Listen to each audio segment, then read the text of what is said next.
Hey guys, Carmine Bianco, WagerTalk.com with a great deal for you guys. As you know, the 2020 Euros finally kick off on Friday. First of 51 games over the next month. All games will be broadcast on ESPN in the States and CTV and TSN up here in Canada. You can get every single futures bet, prop bet, game play, and totals play, including 5% plays that I release in the tournament for only $199. As an added bonus, I am now going to add all Copa America games, another tournament that's going on at the same time, another 28 possible games. If you've already bought the package, don't worry about it. It'll be included in there for you. Head over to WagerTalk.com and my Cappers page for more information. As always, good luck with your wagers, guys.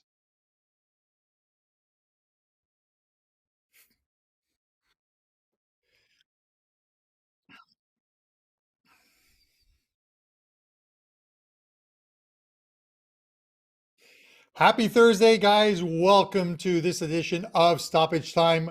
It is almost here, guys. One more sleep. The 2020 Euros, 1 year removed or 1 year delayed, and I'm looking forward to it.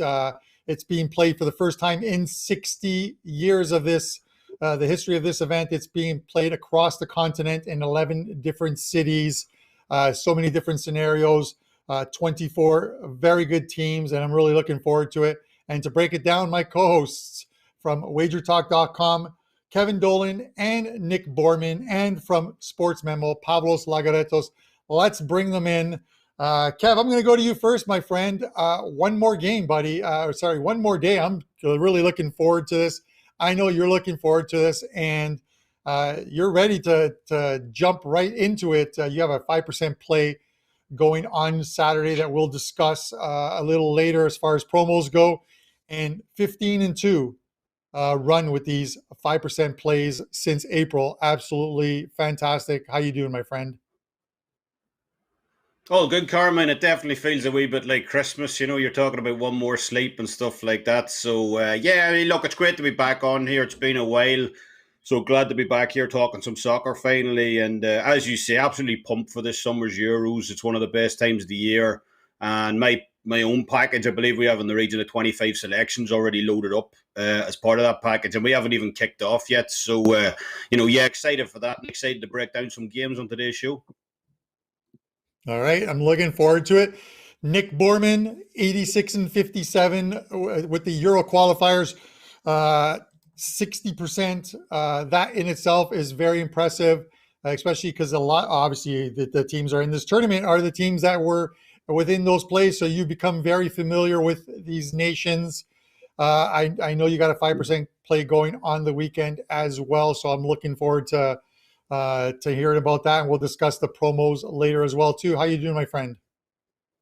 Listen, I'm a little upset, that San Marino didn't make the cut, and I won't be able to fade them, laying 7 goals. But what can you do?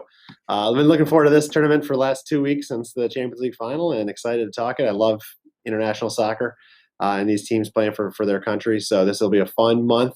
This tournament, you mentioned the Copa America before the show started, and it's just a great time of year. I can't wait to head over the next month, and of course to talk to you boys today about a few games. All right, looking forward to it. And of course, from SportsMemo, my second favorite Greek person other than Socrates, Pavlos Laguretos. How you doing, my friend? Doing great. I'm super excited for the summer. Most people thought that this was going to be an easy summer, but it's not. It's going to be a summer full of heat. We got the Euros. We got the Copa America coming up. You said that there's just one night of sleep. I don't think I'm going to sleep at all tonight. I'm super excited. I'm going to be up all night running simulations on how the group stages will go. I'm very excited. I have already, I think it's 15 selections up in my Euro 2020 package. I'm going to add about 10 more by the end of the show. So, yeah, it's going to be a super exciting June and July. All right. And guys, before we kick off, these are the games we are going to cover. And I'm going to have a quick promo for you guys. We're going to do the Belgium-Russia game. We're going to cover games Saturday, Sunday, and Monday on today's show. One game for each day. Belgium-Russia, England-Croatia, and then Spain and Sweden. And that game goes on Monday. And then we're right back at it on Tuesday morning for another edition of Stoppage Time, where we're going to cover 3 more games. Coupon code EL50. Sorry, guys. Coupon code EL50 until kickoff on Friday of the first game of this tournament, which is Turkey versus Italy. You can use coupon EL50 to get $50 off that €199 package that all three guys on the show and myself have up. And you saw at the beginning of the show my promo as far as including Copa America games. Nick Borrman, Kevin Dolan, and Pavlos Laguretos are going to do the exact same thing. So if you purchase their Euro 2020 package, you're going to get all their plays in Copa America as well. And like I said, these guys already got 5% plays loaded up. Those plays in themselves go for $35. So pick up that package. It's a great deal. All right, guys, let's get right to it. First game, the number one ranked team in the world and FIFA, of course, Belgium, minus 150. The draw is plus 300. Russia, surprise team in the 2018 World Cup that they hosted, plus 400. And the total here, and a lot of the totals we're going to see in this tournament, and we might talk about it a little later, is 2.25 goals, which is a split line of 2.5 in this game. Pavlos, I'm going to go to you first on this one. Initially I thought this Belgium line was a little low, and I've talked about it on Wager Talk today and a couple of other shows.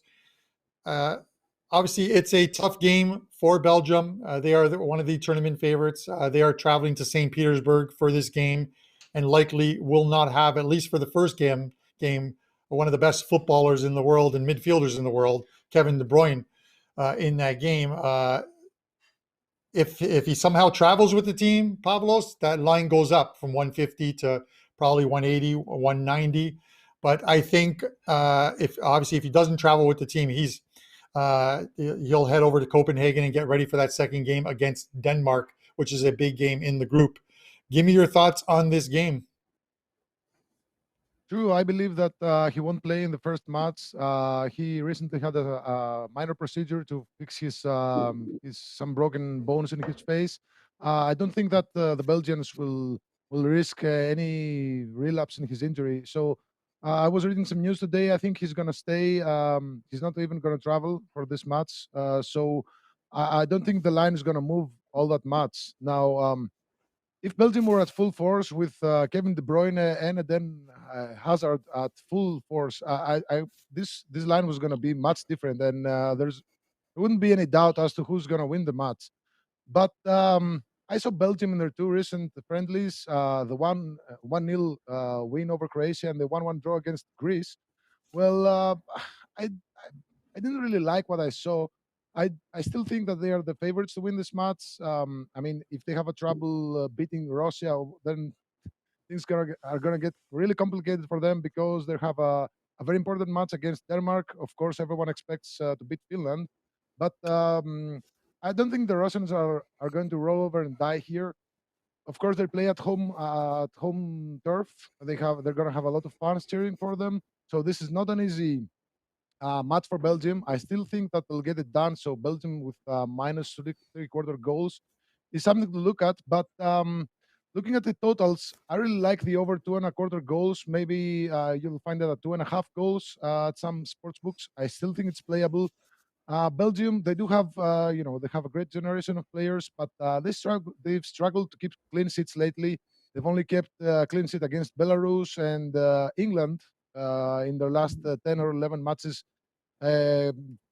with friendlies included. And the same goes for Russia. They have some solid players up front, and they can threaten Belgium's defense. But their defense, Russia's defense, is pretty bad. They've only kept clean sheets against Hungary and Moldova. So I think we'll see a lot of goals here. Possibly Belgium to win by 2-1. But I'm on the over here. Over 2.5 goals or over 2.25 goals, whatever you find. Yeah, and I get it. In watching those ones, and the thing about these friendlies is you don't want to overreact.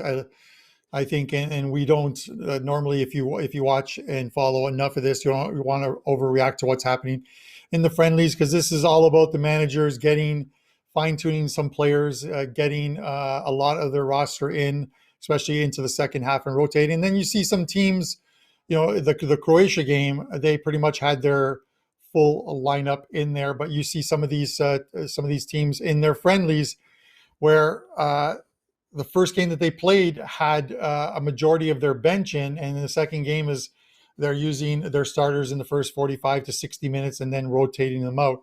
You want to sort of keep the guys fresh. A lot of these players are coming off of just absolutely monster crammed seasons where some players played 60 plus games. A lot of the guys, obviously, for teams like, let's say, Man City, played 60 games through all competitions. So the injury bug is something that you want to try and avoid, especially in this tournament. And then it's a quick turnaround to August and the new domestic league seasons. Nick, give me your thoughts on this. Listen, Russia had a fantastic World Cup and a surprising World Cup in that, they finished second in their group. I think it was to Uruguay, and and then they knocked off Spain, and then lost to the eventual World Cup finalists, Croatia, in that tournament. But a very good run for that team. Similar run in this tournament, or not? This is probably the most important game in this group. I mean, Belgium, they get off to a win here. They're moving on to the next round, no doubt about it. They might struggle against Denmark, but they'll be at least the second best team in the group if they somehow lose to Denmark. They're the favorites for good reason. They got lethal weapons all around the field. Their attack is scary. Yes, the De Bruyne injury is something to be concerned about. It weakens the team a little, but at the same time, they're so deep and so talented. I'm not putting too much on it.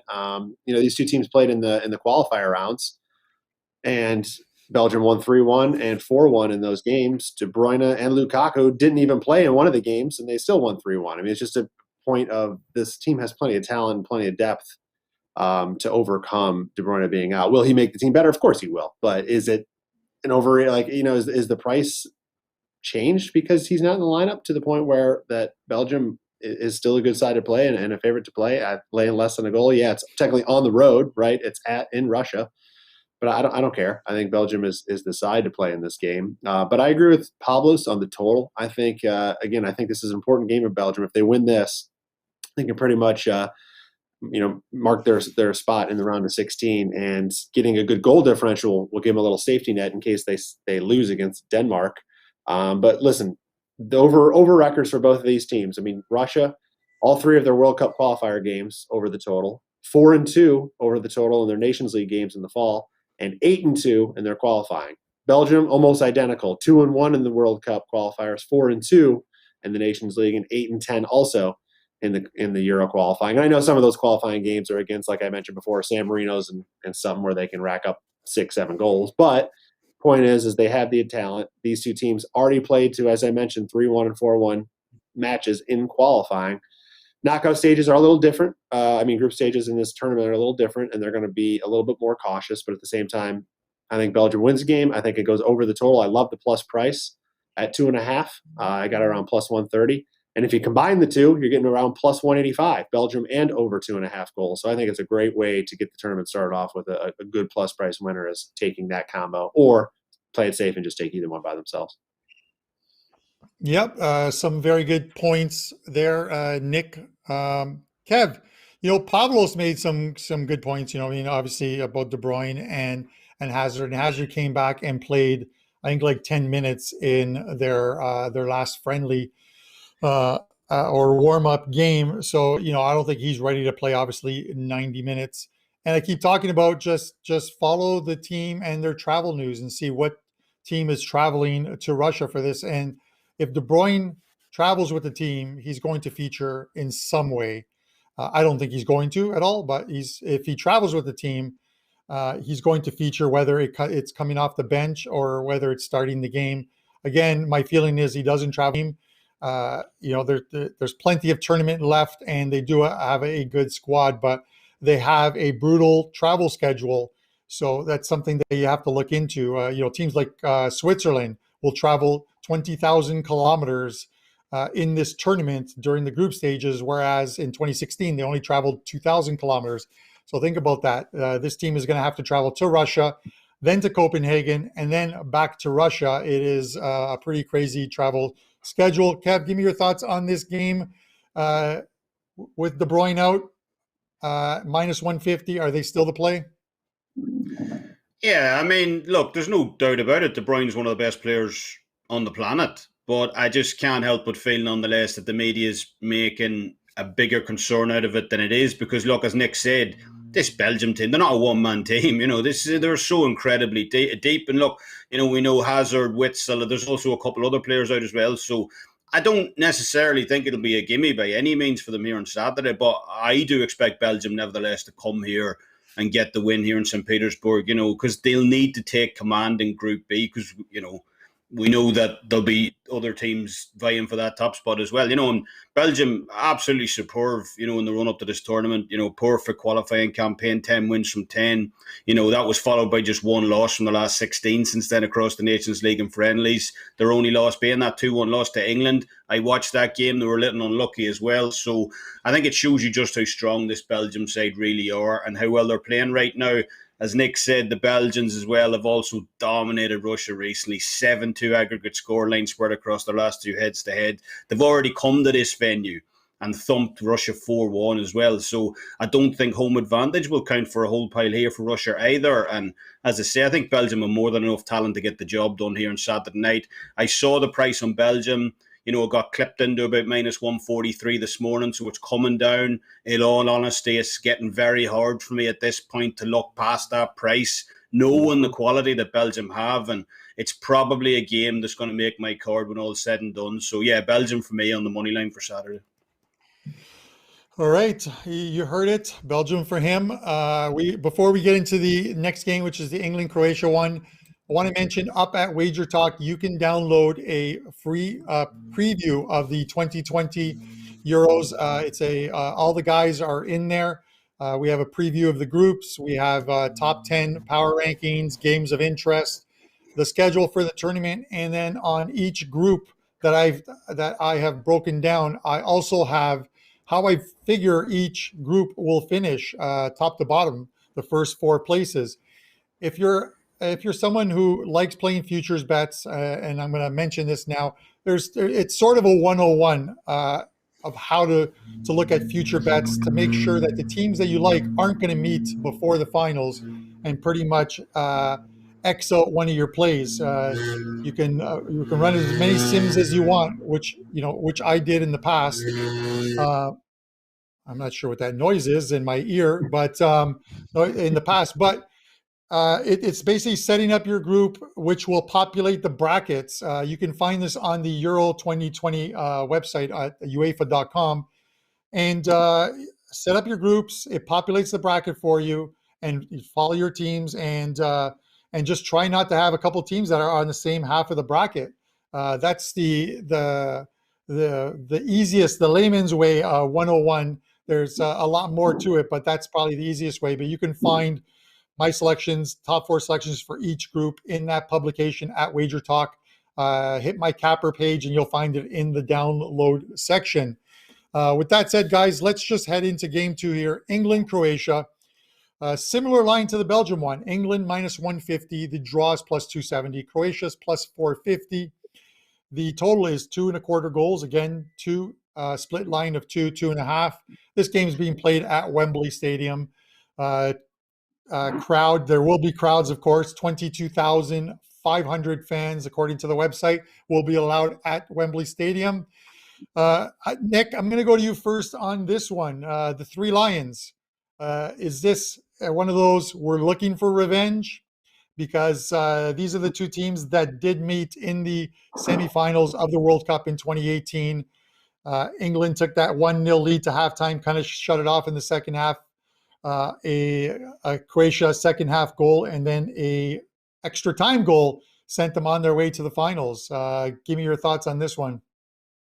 Of course, they got revenge on their minds. They'll definitely feel pretty damn good about putting a wallop on Croatia here in this first game. And they're a team built to win now and make a deep run. A lot of what they're going to do this tournament, it depends on the health of Maguire. I mean, he's such a good, important piece of that defensive side. And he's battling back from Achilles. All signs are that he will be ready to play at some point. Will it be this game? Will it be full 90 minutes right away? Probably not. But as he works his way back, he's an important piece. We know the attacking talent. Harry Kane, obviously, one of the best goal scorers out there, Rashford, Sterling. My most exciting addition to the team is young Phil Foden. I mean, he's just fantastic this year for City, and it's going to be an awesome addition to this team, and I can't wait to watch him play with these guys. So, yeah, I think they have revenge in their mind. They have the ability to win. Croatia, this is their last hurrah, and it's too late for them. They're old. They're old. They've already said this is it. They're gonna dismantle this team pretty much after this Euro. They have to start rebuilding. They have to start getting some youth here. But I don't think, I think that run at the World Cup was, it was fantastic, no doubt, but that was now 3 years ago. And, those players are that much older, and I just don't see that kind of a run coming from them. Look at the fall in the Nations League, 1-5. They lost to Portugal twice, they lost to France twice, and they split against Sweden. That right there tells you if you're losing like they did, and it wasn't close games, against Portugal and France, they were getting beat up pretty good. And Portugal and France are the favorites along with Italy. So it just gives you an idea of the talent of where they are right now. Their defense is really struggling.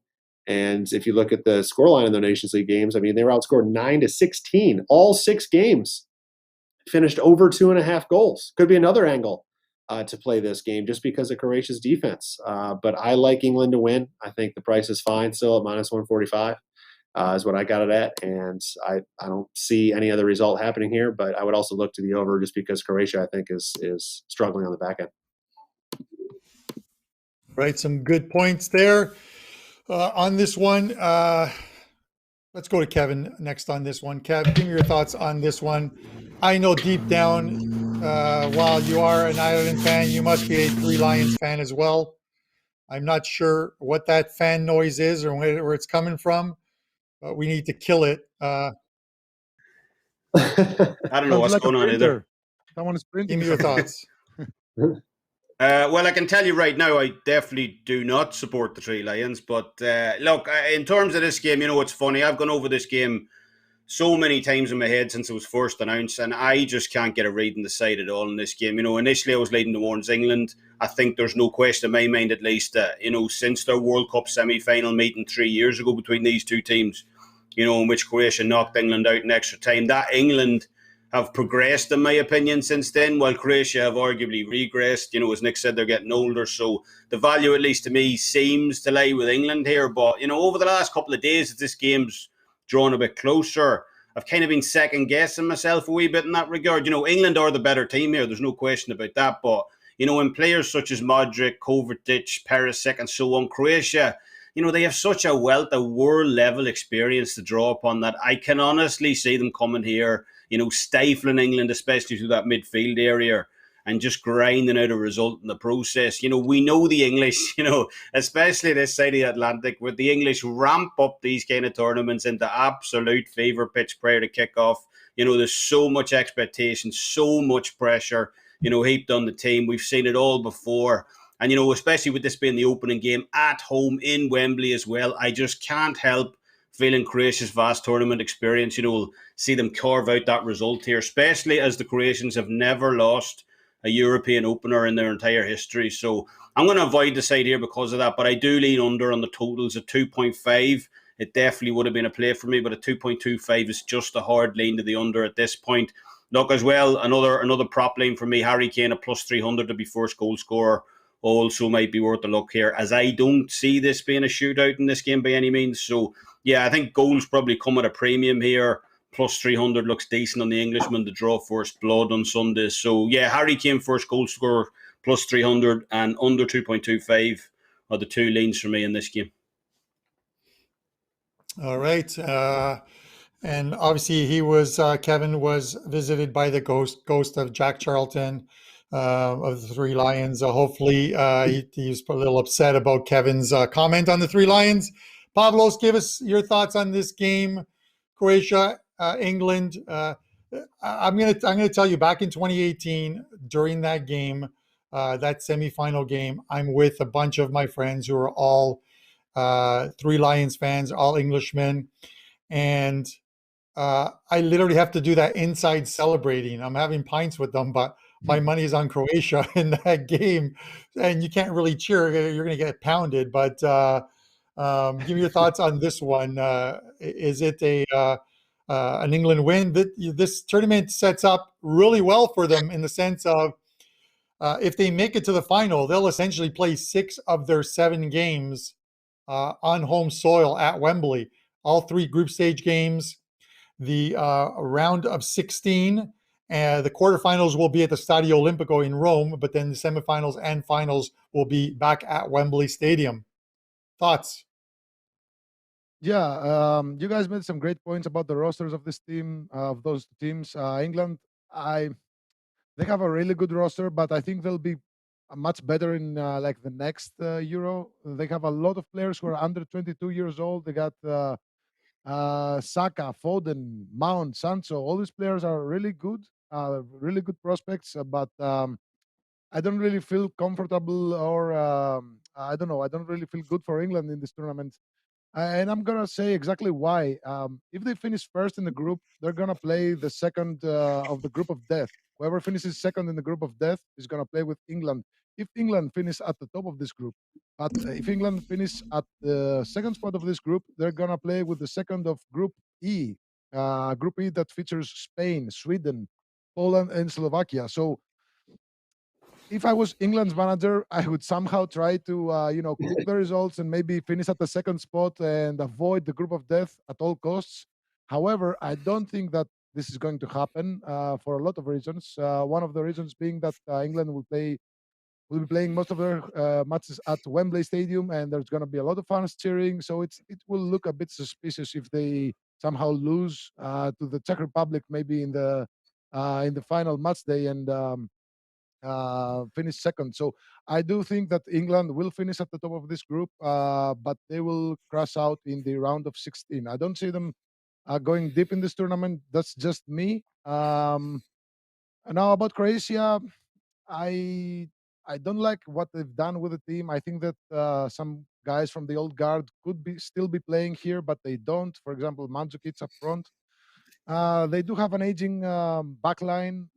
They have one of the most underrated midfields in the competition with Modric and Kovacic and Brozovic. These are all very good players who are integral cogs in their clubs. So I think that it's going to be a hard. They're going to give everyone a hard time, but I don't really trust their back line. They have some players who are very prone to mistakes. Um, and they're going to be up against England's spacey attackers and wingers. So I think that they'll try to contain Hurricane as much as possible. But Hurricane, he just needs a couple of good shots, and he's going to hurt anyone. So I think that England eventually win this one. I'm not really high on it, but I think that they should be able to start the Euros with on a positive note. So slight lean towards England with minus three-quarter goals. Slight lean on this. Yeah, and I get it, and this is why I always talk about at least trying to figure out your finishing order of the groups. It's very important. You look at Belgium that we talked about earlier, and finishing first in Group B is very important because I think you get the better half of the knockout stage bracket at the top. If you look at the teams that they would possibly face, it's a much better route to the final than finishing second in that group is. When I ran the simulations, there's 36 games during the group stages. I ran like 23 different simulations, and 10 times I ended up with the same bracket at the end. So that's the one that I went with. But sometimes you look at the World Cup, and if you remember, Belgium were, and I'm going off of a bit of tangent, but I'm going to talk about it anyways. Belgium were probably the second best team in the World Cup. Unfortunately, they had to meet the best team in the semifinals, which was France. And if you go back to the final match day, England and Belgium tied on points, played each other, and sat most of their players in that final group stage game because they're into the next round. But the first place team would go into the tougher end of the bracket. The second place team had the easier half of the bracket. Belgium, even with their bench squad, ended up winning that game 1-0. and unfortunately faced France in the semifinals instead of possibly the finals had they finished second in that group. So things to keep in mind when you're putting this stuff together. Final game, guys. This one goes on Monday. Spain and Sweden. Spain, another team that benefits from playing all three games in the group stages at home. They'll play in Seville. All of their games. Spain is minus 225. The draw is plus 333. Sweden, a juicy plus 650, and the total another 2.25. Split line of 2.5. Kev, I'm going to go to you first on this one. We're seeing a lot of low totals initially in some of these games. And of course, this is being played in the heat in a lot of these countries in the heat of summer. So there's going to be obviously water breaks. We've seen them before. There's going to be water breaks. Play isn't as quick as we would expect normally. But so give me your thoughts on this one. I'm not completely sold yet on this Spanish team. Give me your thoughts on this one once that helicopter lands at your place there. I'm gonna have to go down and get the priest for an exorcism here. Yeah, look, I really like this game. I personally have these two teams, as my top two picks for Group A, and I do like Sweden here, plus the handicap ahead of this one. I think we're going to see a lot of love for Spain, should I say, ahead of this game as well. This is the same venue. We got to remember, they thrashed Germany 6-0 back in November. They also demolished Sweden 3-0 in Madrid back in qualification as well. So I don't believe a lot of the public will be giving Sweden much of a chance here because of all that. So I'm hoping we see an even better line on the Scandinavians in the run-up to kickoff. Look, we know what we're going to get from Sweden here. Incredibly well-disciplined team. They look to play defensively off the counter-attack, and they have the players to do it. Manchester United's Victor Lindelof, Newcastle's Emil Kraft, and so on at the back. I think they can stifle the Spanish here for a large part of this game, away from home. And, I think getting plus 1.25 in them here on the Asian handicap is the value side of the play. In regards to Morgan Freeman himself, Mr. God, Zlatan Ibrahimovic, I don't even think it's that much of a downgrade for this Swedish team, to be perfectly honest. Yes, he was a phenomenal player in his day, still is, to be fair, worked wonders this season at AC Milan. But, under this current Yanni Anderson team, I just don't think his personality particularly gels, with this rigid, hard-working defensive system, that Sweden employs right now. I think Sweden cover the handicap here, and I wouldn't be at all surprised either to see this outright draw, at home here, plus 33 for Spain. So, yeah, Sweden for me, plus 1.25 in this one. And that's something that'll probably be on my card for Monday as well. All right, sounds good. Pavlos, give me your thoughts on this game, my friend. I have a lot of thoughts about this game, Carmine. First of all, these are two of the first teams that have coronavirus cases among their ranks. Spain already had one. Sweden already had two. There are more players that are being tested. I was fearing that this would happen, and Spain, they also they called a few extra players. I think 6 at one time, and then 11 more yesterday. Something like a contingency plan in case more players get tested positive. I'm staying the hell away from this match because who knows how many positive tests will show up in the next couple of days. Another thing I'd like to say is that Spain's coach Luis Enrique is the guy who used to play for both Real Madrid and Barcelona. Of course, he made a bigger career in Barcelona, and he has an inferiority complex. At least that's my personal opinion, because he didn't call up any of Real Madrid's players, and he even had two extra spots in his roster, and he didn't use them.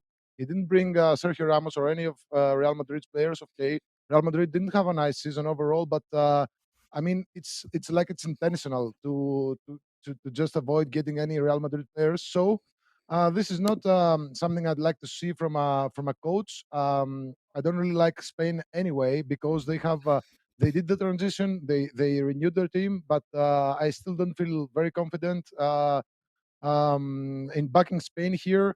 I don't really like the odds at all. I'm staying the hell away from Spain in this match. Maybe Sweden with Kevin made a great point. Maybe Sweden with plus 1 goal or plus 1.25 goal. But I don't know. This might be we might hear tomorrow that 3 more players from Spain, had the positive tests. So there might be value in backing Sweden here. So if that's the way to go, maybe if I touch this match, maybe I'll lean towards Sweden. But I think there's a lot of more matches with better value, better odds, and better matches to watch overall. So I'm just passing here.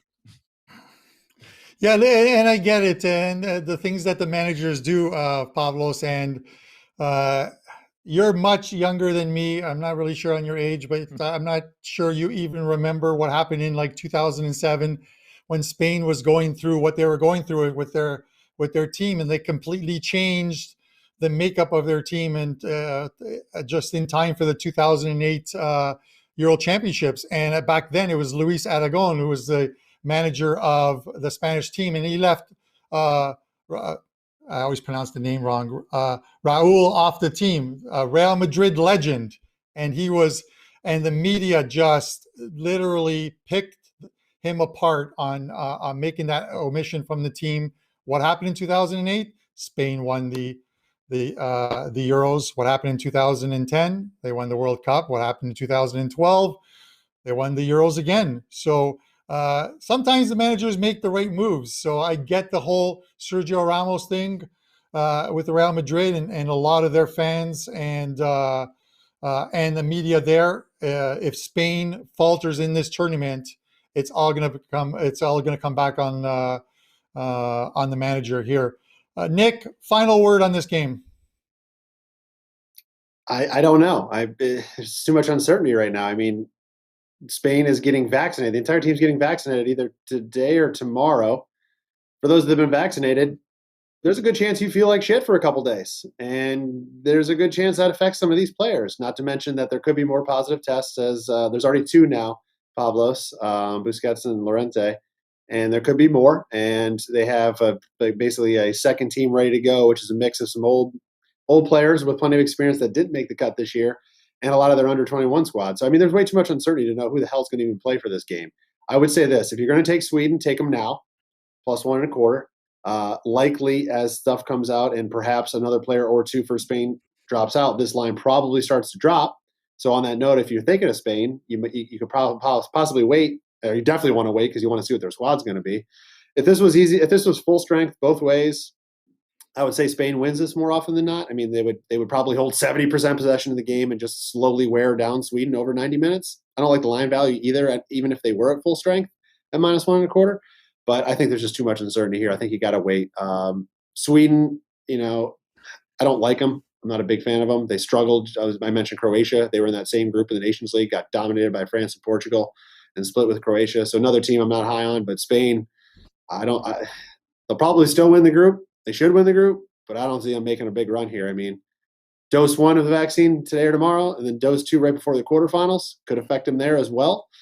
There's too much uncertainty going on right now in Spain for this team to go far. I'm passing on this game personally. All right, guys, there you have it. 3 big games. Like I said, tomorrow, 3 p.m. is the kickoff of this event with starting with a fixture between Turkey and Italy at Stadio Olimpico in Rome. Remember the coupon code. It is good until kickoff. EL50 is the coupon code. And as we talked about at the top of the show, both Nick Borrman and Kevin Dolan have 5% plays up on Saturday. Those plays normally go for $35. So this tournament package is $199. You can get it for $149 with that EL50 coupon code, and you're going to get that play and pretty much everything else. Well, everything else that they have loaded, and they mentioned they've got the 20 to 25 plays loaded up, everything from future bets to prop bets. Also, head over to my page at WagerTalk.com where you can download the publication, 21 pages, previews, predictions, power rankings from all the guys on the show, games of interest, just a ton of information along with the schedule on there. Get that free at WagerTalk.com on my capper page. Carmine Bianco. That's it, guys. We'll be back on Tuesday with 3 more games. Best of luck this weekend. Tomorrow, 3 p.m. I'm looking forward to it. I'll be at a pub with my hat, having a couple pints. Good luck to you all. Mhm.